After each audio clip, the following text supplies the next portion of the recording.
은퇴는 누구에게나 새로운 시작을 의미하지만 준비되지 않은 은퇴는 때로는 예상치 못한 충격과 고통을 안겨줍니다. 우리는 흔히 은퇴 후 가족과 함께하는 평화로운 삶을 상상하지만 현실은 그렇게 이상적이지 않을 때도 많습니다. 은퇴 후의 삶은 경제적 안정뿐만 아니라 가족 간의 신뢰와 유대감이 중요합니다. 그러나 이 모든 준비가 미흡한 상태에서 은퇴를 맞이한 사람들은 예상치 못한 문제들과 마주하게 됩니다. 이 이야기의 주인공인 한 은퇴한 형사는 오랜 경찰 생활을 마치고 가족과 함께할 행복한 노후를 꿈꿨지만 현실은 달랐습니다. 며느리와의 관계 속에서 느꼈던 미묘한 거리감과 불안감은 그를 직접 진실을 확인하게 만들었고 결국 노숙자로 변장해 그녀를 시험해보는 극단적인 선택까지 하게 되었습니다. 과연 이 형사가 마주한 충격적인 진실은 무엇이었을까요? 그리고 이는 은퇴 후 삶에 어떤 교훈을 줄 수 있을까요?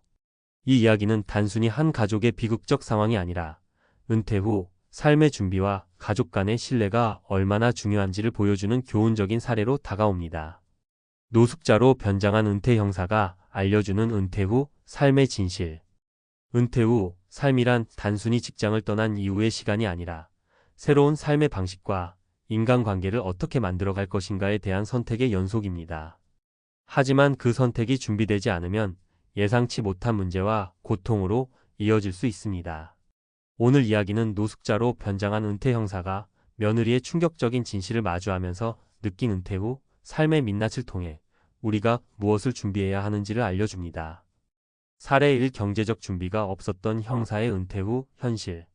첫 번째 문제는 경제적 준비의 부족에서 비롯되었습니다. 형사는 오랜 경찰 생활을 하며 자신의 모든 에너지를 직업에 쏟아부었습니다. 그러나 은퇴 후에는 고정된 연금만으로 살아가야 했고 예상했던 것보다 물가는 훨씬 더 빠르게 올랐습니다. 여기에 자녀들의 결혼 지원, 손주의 교육비 같은 예상치 못한 지출이 더해지면서 경제적 부담은 가중되었습니다. 가장 큰 문제는 며느리가 형사의 이런 상황을 전혀 이해하지 못했다는 점입니다. 며느리는 형사와 그의 아내를 노후 자금이 충분히 있는 분들로 여겼고 자꾸만 무리한 요구를 했습니다.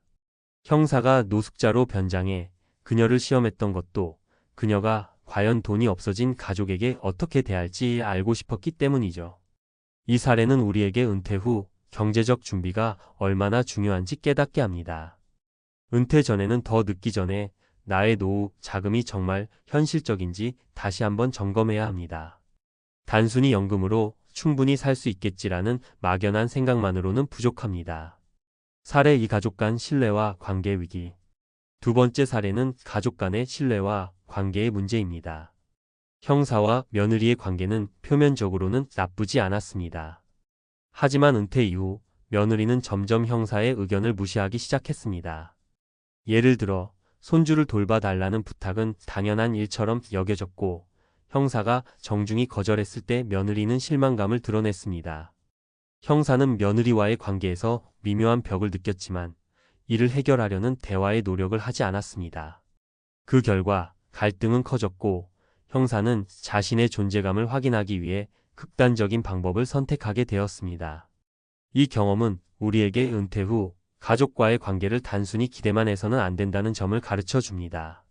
관계를 건강하게 유지하려면 서로의 역할과 기대치를 명확히 정하고 불필요한 갈등을 예방할 수 있는 대화와 협력이 필요합니다. 사례 3. 자신만의 삶이 없는 은퇴 후 공허감. 세 번째로는 개인적 만족과 삶의 목표가 없는 은퇴 후의 공허감입니다. 형사는 은퇴 후 가족과의 시간을 늘리는 데 집중했지만 정작 자신의 삶에는 아무런 목표가 없었습니다. 경찰 시절의 바쁜 일정과 명예는 이제 과거의 일이 되었고 그는 스스로를 잃어버린 기분이 들었습니다. 형사가 노숙자로 변장한 이유 중 하나도 자신의 존재를 증명하고 싶어서였습니다. 그는 극단적인 방법을 통해 자신이 가족들에게 어떤 의미를 갖는지 확인하려 했습니다. 이 과정에서 그는 며느리의 숨겨진 진실을 발견했지만 본인 스스로도 은퇴 후 삶의 공허함을 다시금 깨닫게 되었습니다. 이 사례는 은퇴 후에도 자신만의 목표와 삶의 방식이 필요하다는 것을 보여줍니다. 단순히 가족에게만 기대거나 과거의 역할에 얽매이는 것은 스스로를 더 공허하게 만들 뿐입니다. 은퇴 후 삶에서 우리가 배워야 할 것들. 위의 사례들을 통해 우리가 배워야 할 점은 세 가지입니다. 경제적 준비는 필수입니다. 은퇴 후에도 예기치 못한 지출이 생길 수 있음을 항상 염두에 두고 충분한 자금을 마련하거나 추가 소득원을 확보해야 합니다. 예를 들어 작은 부업이나 재테크를 통해 여유 자금을 만드는 것이 필요합니다. 가족과의 관계는 대화와 협력으로 유지해야 합니다. 가족 간 신뢰는 은퇴 후 삶에서 매우 중요한 부분입니다. 서로의 기대치를 명확히 하고 갈등을 예방할 수 있는 소통의 노력이 필요합니다. 나는 부모니까 당연히 자녀가 내 노후를 책임져 줄 것이라는 기대는 가족 간의 오해를 키울 수 있습니다. 자신만의 삶을 찾아야 합니다. 은퇴 후에도 자신만의 목표를 세우고 삶의 의미를 찾아야 합니다. 새로운 취미를 시작하거나 봉사활동, 여행 등 스스로에게 가치 있는 시간을 만들어야 합니다. 마무리하며 형사가 노숙자로 변장해 며느리를 시험했던 이야기는 단순히 극적인 드라마가 아니라 우리에게 은퇴 후 삶의 현실을 보여주는 사례입니다.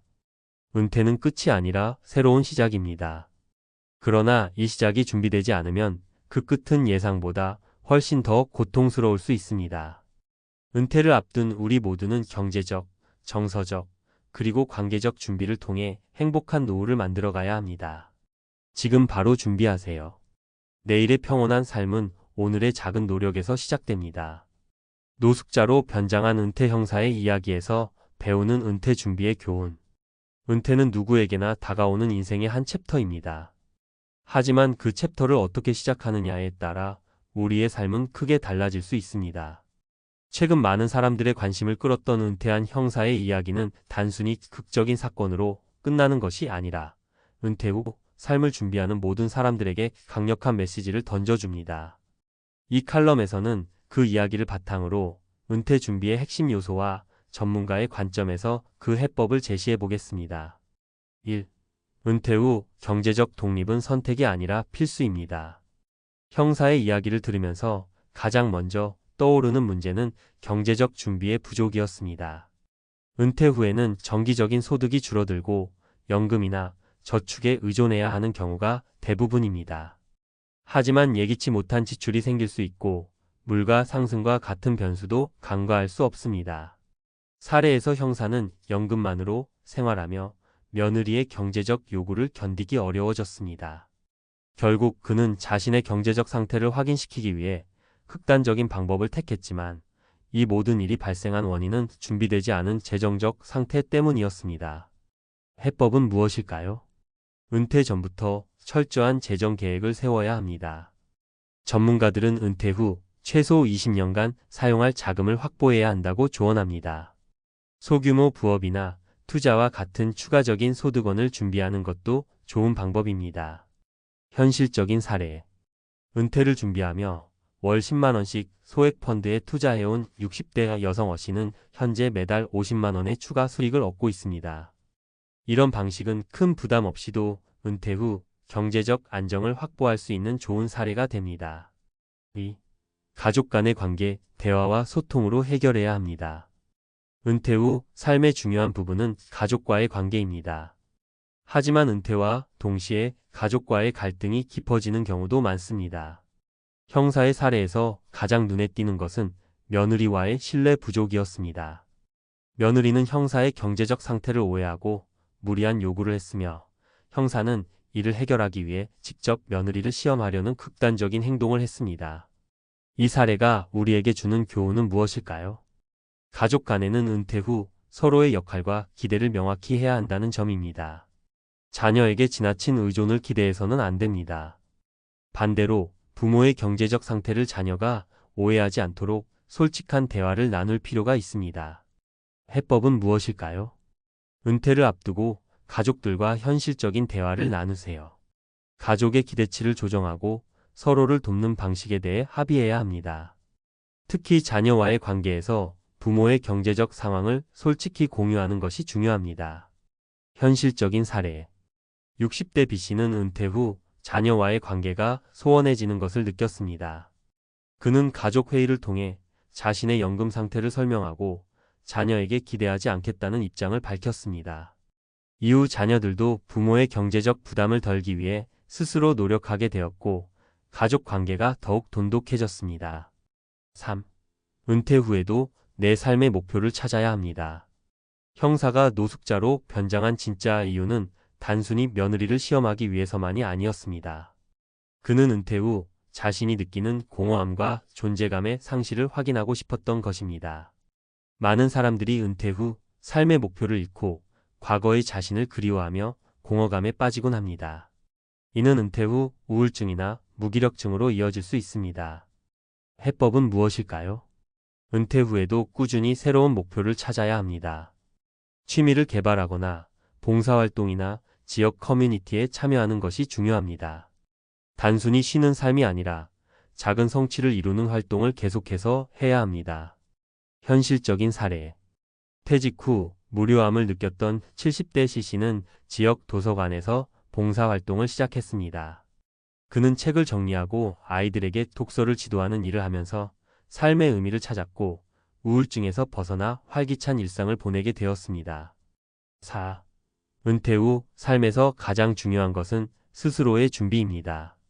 형사의 극단적인 행동은 결국 은퇴 후 삶을 준비하지 못한 자신의 책임도 있었습니다.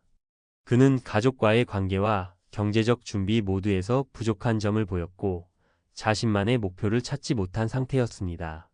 이 이야기는 단순히 극적인 사례가 아니라 우리 모두에게 은퇴 후 삶을 되돌아보게 하는 거울과도 같습니다. 전문가의 조언. 첫째, 현실적인 재정 계획을 세우세요. 단순히 연금이나 저축만 믿지 말고 은퇴 후 추가적인 소득원과 경제적 여유를 마련하세요. 둘째, 가족과의 관계를 미리 조율하세요. 자녀와 부모 간의 기대치를 현실적으로 설정하고 불필요한 갈등을 예방하기 위한 대화를 나누세요. 셋째, 은퇴 후에도 나만의 목표를 가지세요. 취미, 봉사, 커뮤니티 활동 등 나를 성장시키고 의미를 부여할 수 있는 활동을 찾아야 합니다. 마무리하며 형사가 노숙자로 변장해 며느리의 진실을 확인했던 이야기는 극단적이고도 충격적이지만 은퇴 후 삶을 어떻게 준비해야 하는지에 대한 중요한 메시지를 담고 있습니다. 은퇴는 끝이 아니라 또 다른 시작입니다. 그러나 그 시작을 준비하지 않으면 예상치 못한 문제와 마주할 수밖에 없습니다. 우리 모두가 형사처럼 극단적인 상황을 마주하지 않으려면 지금 이 순간부터 은퇴 후 삶을 준비해야 합니다. 경제적 안정, 가족 간의 소통, 그리고 자신만의 목표를 통해 은퇴 후에도 행복하고 의미 있는 삶을 만들어가길 바랍니다. 은퇴 후 삶은 준비된 사람만이 즐길 수 있는 특권입니다. 지금 바로 시작하세요.